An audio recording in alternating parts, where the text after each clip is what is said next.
Hi, it's MacGizmoGuy, and I'm reviewing another Mac-compatible webcam here, an absolutely dirt cheap import cam.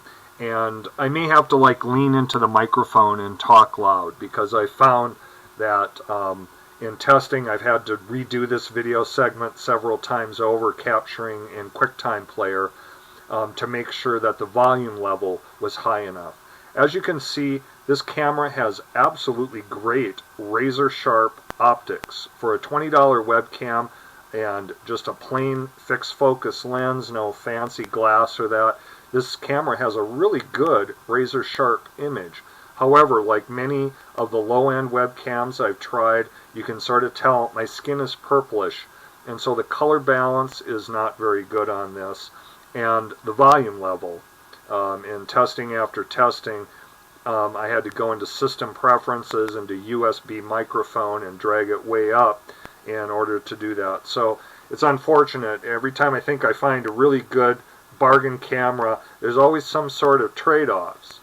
What I'm going to do is I'm going to cut and show you a little bit about this camera. I'm going to switch over to Logitech's lowest cost UVC camera, which has good color, fairly good light sensitivity, but you'll notice that the image is much softer and not nearly as razor sharp as this one is. So it's a little tough trying to find a winning combination at the low end. So I'll cut and we'll come back and I'll show you a little bit more about this $20 webcam. I'm back recording this second segment of the video with one of Logitech's lowest cost Mac compatible webcams, although they don't label or bill it as such, it is. And you'll notice right away that the color balance here is much more natural. It also has superior light management built into it, so that I'm going to turn off a light here and you can watch the lighting level will darken and then it starts to brighten up again. So it's a little strange with this Logitech cam. You'll see that it goes dunk, dunk, dunk, and it sort of, you'll have these steps of where the light adjusts, but at least it does it. It's better than a camera which doesn't have those automatic light management features built into it. Well, let's talk about the cheap webcam that I showed or recorded with earlier, and here it is. And at first glance, you might go, wow, that's one of Logitech's best webcams, the Ultravision. And I'm going to be rough on this because basically this is an absolute ripoff of intellectual property and design elements, so that this looks like a Logitech Ultravision webcam, except for it's just a cheap import knockoff.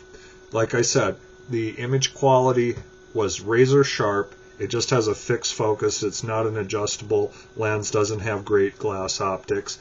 It has a blue ring that lights up just like an Ultravision webcam to indicate when it's recording, a built-in microphone.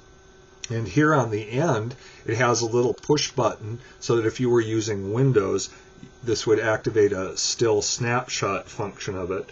And the design of the clamp is a little bit different. It has kind of this gooseneck flexible sort of thing, which I'm not terribly fond of. I like more stable bases. One of the problems I found with this is that when it sits on a monitor, it has a tendency to wobble and rock a little bit.